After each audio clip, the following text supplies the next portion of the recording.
Hi everyone, my name is Jessica and today I'll be talking about an article by Rebecca Robinson that talks about students receiving all different types of instruction in their education.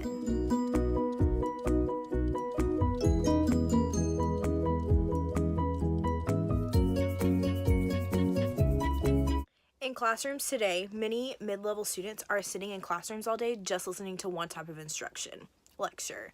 This article provides a lot of information on how to use differentiated instruction in the classroom to engage and motivate students in different ways than just lectures. It provides examples and lots of information for teachers to use as resources and begin to teach their students effectively. This article is full of research-based information that teachers can look at to see the psychology behind learning and the way that their students learn the best. The author is sure to include many different examples on how to include differentiated instruction into the classroom. A huge way that teachers can ensure that their students are receiving differentiated instruction in their classroom is by using team teaching. When teachers get together and share their lesson plans with each other, they're also sharing their sets of skills. So each teacher has a different type of teaching style, and so when they get together and share their lesson plans, they're getting ideas that they might not have come up with on their own. So if one teacher really loves to use technology in her lessons and another really likes to use movement, those two can come together and merge their lesson plans together to make a lesson plan that incorporates both technology and movement. So when you're teaching this to children, they are learning how to possess technology skills and also movement. And so using that will allow them to remember things and also be more motivated to do good in their work and to just excel in the area that you're teaching. Like I said before, there was a lot of research in this article, and most of the research has to do with motivation and the way that that can increase using different types of instructions and the way that students respond to it. So in this article, lots of research is shown, and so some of that includes that children who receive many different types of instruction are more successful in their higher education.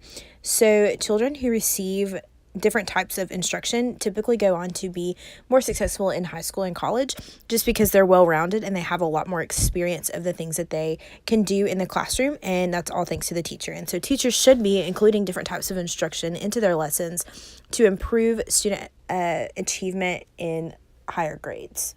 The next piece of research in this article talks about how students need different classes such as art, home economics, and vocational classes to have well-rounded skills that they can take beyond the classroom. Having art in school is something that's very important because it can allow a child to see something different and use a different side of their brain. And so when incorporating this into instruction in the classroom, it can allow students to remember things better and allow them to learn life skills that they might not get just from learning math and English and the specific core classes that are offered most of the time in the classroom. The last piece of research in this video talks about how students are more likely to be more motivated and able to do their work when they are able to get up and move around and also have a choice in what they're doing.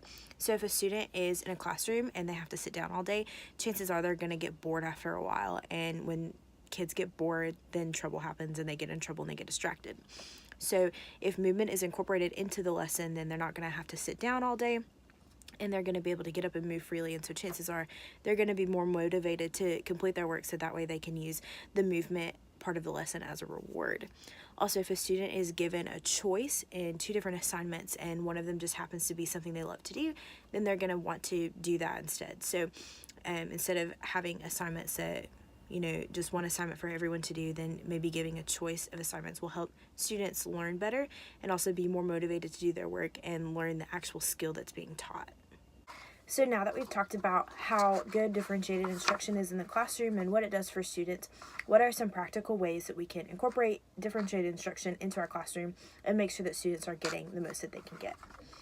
I made up this chart to show some of the ways that we can allow students to get involved in learning.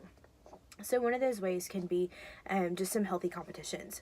So using things such as games or just little competitions that you can use through group work or just individual work to allow students to become more motivated to get their work done or complete a task can be something that can be really beneficial to the classroom and to allowing students to be motivated and also implement the differentiated instruction that we've been talking about.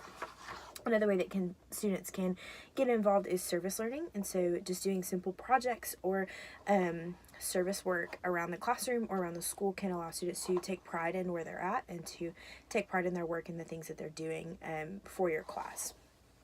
Another way is teaching controversial topics. This can allow students to form their own opinions about things and to just come up with things that they believe in their own belief systems, to own what they are learning and to kind of tie back what they're learning in class to what they believe in on their own. Maybe don't go into a lot of detail about controversial topics, but at least bring them up in class to allow students to see the sides of whatever topic you're talking about and to allow them to form their own opinion. Another way can be to teach metacognitive skills, to allow students to think about their own thinking and to allow them to just process the way that they think about things and the way that their brain works, and maybe take personality tests or something like that, so that they can learn themselves and that they can take pride in how they learn and figure that out on their own.